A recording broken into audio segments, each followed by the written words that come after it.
আমাদের শিলিগুড়ির রথযাত্রা উৎসব, কি সুন্দর পরিবেশ, মনোরম পরিবেশ।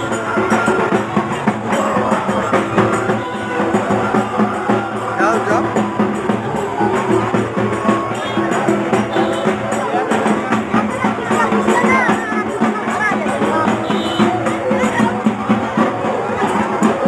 তুই পরোটা নিস খাওয়ার জন্য। হাতটা ধুয়ে টানতে পারছি, হাত ধুয়ে নিছি।